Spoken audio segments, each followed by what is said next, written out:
Достар, бүгін осындай үлпілдеген қамырмен пирожки пісіретін боламыз.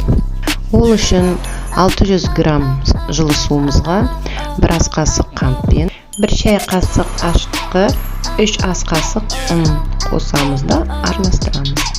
Енді 1,5 шай қасықпен тұзымызды саламыз да, қалған ұнымызды елеп, қамырымызды жасаймыз.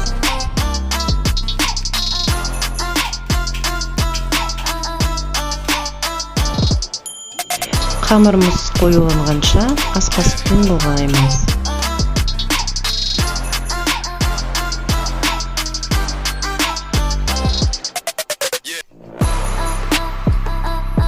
Қамырымыз қоюланған соң қолымызбен жұмсақ қамыр басамыз.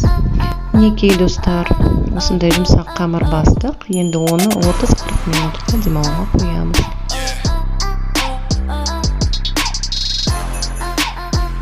Қамырымыз көтерілгенше ішіне салатын өкпе бауырымызды дайындаймыз. Ол үшін піскен өкпе бауырды ет тартқыштан өткіземіз.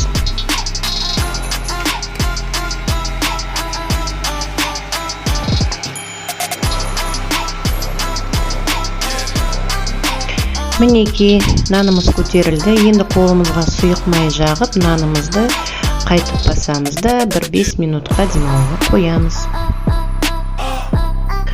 Ұсақтап туралған пиязымызды жаңағы тартылған өкпе бауырымызға қосамыз. Оған тұзымыз бен қара бұрышымызды қосамыз да әбден араластырамыз.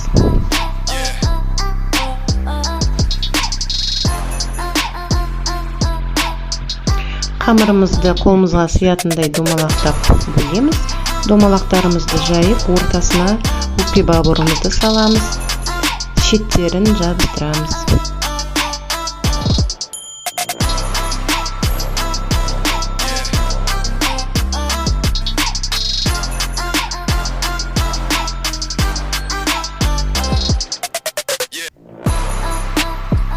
Енді отта қызып тұрған табадағы майымызға орташа отпен қуырамыз.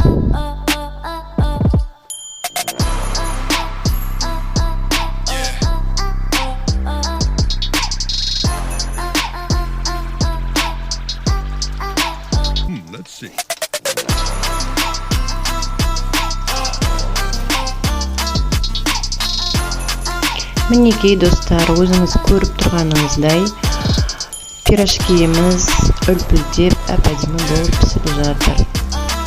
Менің каналыма тіркелуді ұмытпаймыз. Саусағы жоғары лайкты және де қоңыраушаны басамыз. Асыңыз дәмді болсын.